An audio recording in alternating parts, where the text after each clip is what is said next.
In this lesson, we are continuing to talk about the structure and the role of Parliament within the broader constitutional framework of the United Kingdom.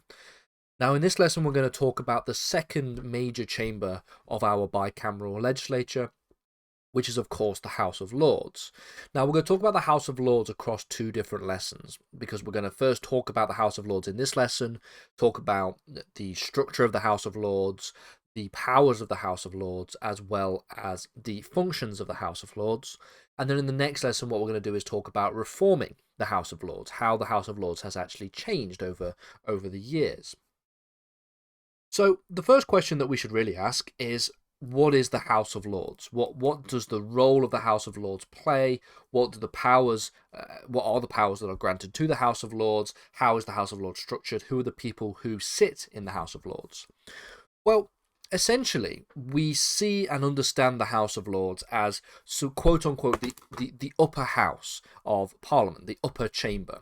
Now, this is not to suggest that it has any kind of superiority over the lower chamber, in the sense that, for example, if we were to look at the Senate and the House of Representatives in Congress, you would say that the Senate is the upper chamber because it is more powerful. But in this case, it is actually less powerful than the House of Commons, but it is still described as the upper chamber owing to a number of historical reasons, as well as the fact that originally the House of Lords did have more power than that of the House of Commons.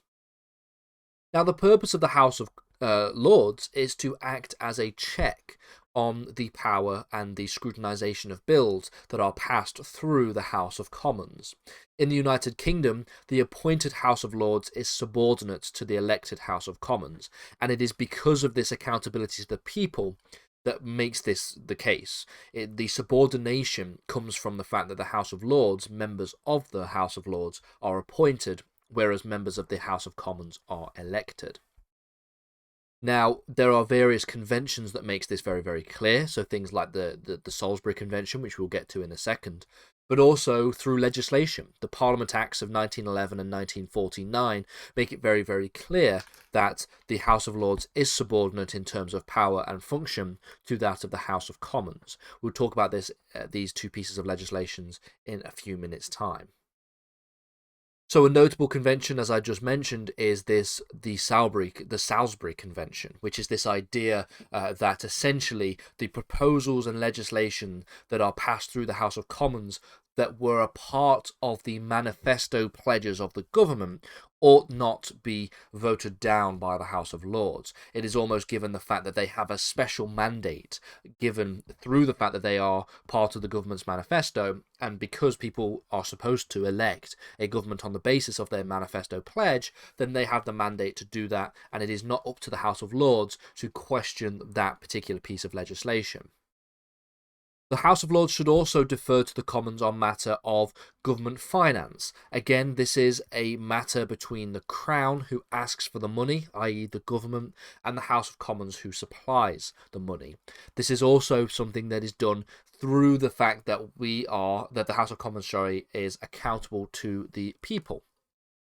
This dates back all the way to the reign of Charles I and James I, where it was made very, very clear that the Crown cannot simply just raise taxation against the British people, or the English people at the time, or in fact the British people, actually, we're talking about the Stuarts, without the permission of Parliament, because Parliament is essentially elected by the people, and so therefore they represent the people within that particular legislature.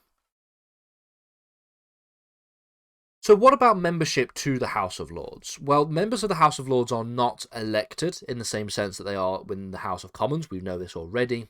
Most of them are actually appointed by the Crown, but they are done so not directly by the Crown, but they are appointed through the government, by the government, using the royal prerogative, often the Prime Minister. There are 26 senior Church of England bishops, and until the House of Lords Act of 1999, the bulk of the members of the House of Lords were what were known as hereditary peers. which essentially meant that their peerage was not tied to a specific individual, but to a title by way of birthright, by way of their family, a family peerage. So the children of the person who is in the House of Lords will automatically get that peerage when that other person, when their parents die, for example. That is what is known as a hereditary peer. Now, of course, hereditary peerage is incredibly aristocratic, represents quite a significant inequality within England and Wales. And so as a result of that, in 1999, the House of Lords Act removed all but 92 hereditary peerages from the House of Lords. And essentially, this is the best that we get in terms of the removal of hereditary peers. There are still 92 hereditary peers within the House of Lords, and there are still debates as to reforms of the House of Lords to make it entirely elected, to make it entirely appointed, to remove all hereditary peers, and we'll get to those in the next lesson in a bit more detail.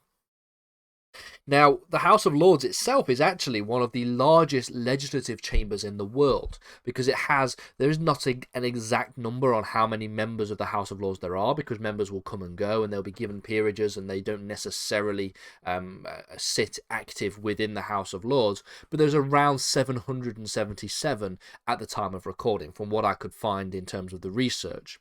Now, the absence of any provisions for retirement or expulsion essentially means that the true number is changing. There is no requirement for any kind of member of the House of Lords to retire. It is always something that prime ministers or members of the government through the royal prerogative are going to be able to just add and remove in terms of peerages. So it's a number that's essentially always going up.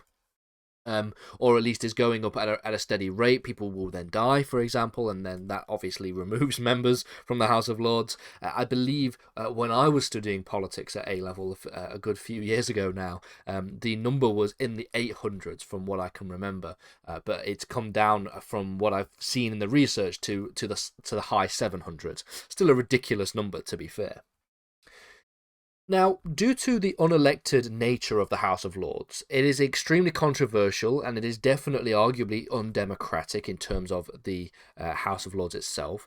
Now, I would argue, as somebody who, for a number of for a number of years, was somebody who believed that the House of Lords ought to be elected, actually was listening to the barrister Lord Panic, who is a remarkable advocate, who is a very famous advocate who would probably have seen in the Miller case, talking about what his role is within the House of Lords. And he talks about the fact that he believed the House of Lords should be unelected and should remain unelected, for the fact that essentially it allows for the passage of legislation and for the improvements of legislation using experts in particular fields. So, of course, Lord Panic is a distinguished lawyer, distinguished barrister, a distinguished advocate, and he argued that if you had an elected body in the House of Lords, you wouldn't have people like barristers, doctors, and other really, really high, intelligent experts in particular fields coming into the House of Lords to have their say on legislation. And he also made the point that the House of Lords being unelected means that it will always be subordinate to the House of Commons, which means that you won't have this sort of deadlock where you can go back and forth between the House of Lords and the House of Commons. If the House of Commons wants to overrule the House of Lords, then they can, because they are elected and the House of Lords are not. And those were two quite convincing arguments, in my opinion, and it definitely gave me some thought as to whether or not the House of Lords ought to be elected or whether it should remain as an appointed membership. But of course, there are definitely, obviously, arguments for and against that, and it is a debate that will always be had until a decision is finally made on the matter.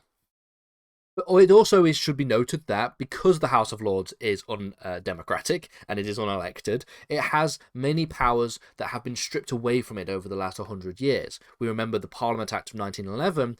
What this did was remove, or among other things, remove the power of the House of Lords to veto most legislation. So this veto power that really was quite significant before 1911 was removed from the ability from the House of Lords. In 2000, we also get the Royal Commission on the House of Lords, more colloquially described as the Wakeham Report. And what the Wakeham Report did was endorse the Conservative view that the House of Lords should remain subordinate to the House of Commons. So Again, this is one that justifies, if you will, in some kind of way, the unelected nature of the institution. It should provide constitutional checks and balances, and it should provide a parliamentary voice for the nations and regions of the United Kingdom. Now, in suggesting that the House of Lords may remain unelected, you can still make the argument that, well, if it is unelected, there should still be a bit more of a strict scrutiny-based appointments process that could therefore be a little bit more democratic, in the sense that you're not just going to, for example, appoint a member of the House of Lords who is just a major donor to the political party that is in government, because things like that imply a certain amount of corruption. So that can still be something that is important to debate about, and that will be debated about in politics for years to come. Now, the conventional justification for the existence of this second chamber is that it acts as a revising chamber to scrutinise the detail of legislation that is proposed by the House of Commons. This is one of the arguments that Lord Panic had made in that podcast that I had listened to. It was he essentially came to the conclusion that that kind of scrutiny by world-renowned experts in particular areas of law and policy would not be in the House of Lords if it was an elected body. And if we had no House of Lords at all, then that would essentially go unchallenged, and you might have more poorly written legislation than is already poorly written at the moment anyway. And this reason essentially allows the Lords to act as almost a constitutional safeguard against possible excesses of a majoritarian party political system. Because we know already that because of the principle of parliamentary sovereignty, and because of the fact that when you have a large majority, the principle of parliamentary sovereignty allows essentially the government of the day to pass as whatever legislation they so choose, it could provide a very important constitutional safeguard against this kind of large majoritarian party political system. Now, arguments against this might come to the conclusion that, well, regardless of if it is a majoritarian excess of power that is had in the House of Commons, it is still nevertheless democratic in the sense that the people elected those individuals. And that is also a powerful argument that definitely places the value of democracy at the heart and centre of the debate, which of course is an ongoing debate, as I have elucidated so far. Now, the main functions of the House of Lords are difficult to clearly define, so the Wakeham Report may be our best source for a clear understanding of the House of Lords in terms of its functions, because what the Wakeham Report said were that the House of Lords' functions are to provide advice on public policy, bringing a range of representatives and perspectives to the debate. That could be a useful function of the House of Lords, to act as a revising chamber, to scrutinise the details of proposed legislation within the overall policies that are laid down by the House of Commons. That is what we talked about in the previous slide, a general idea that you can scrutinise and by extension of scrutinising, improve that kind of legislation for the future. You can provide a forum for general debate on matters of public concern without party political pressures. So there are a lot of members of the House of Lords who are not necessarily affiliated to a particular party. They act as what are known as crossbenchers. They sit sort of in the middle in terms of their addition to debates. But even those who would align themselves with a particular party may not be so heavily held to account, if you will, being held to account by the party itself and the pressures of the party, because you're a member of the House of Lords. It's a permanent body. You're not elected. You don't have to represent any constituents, for example. You can just do the work of scrutinising bills and legislation, and then therefore you are free from these kinds of pressures.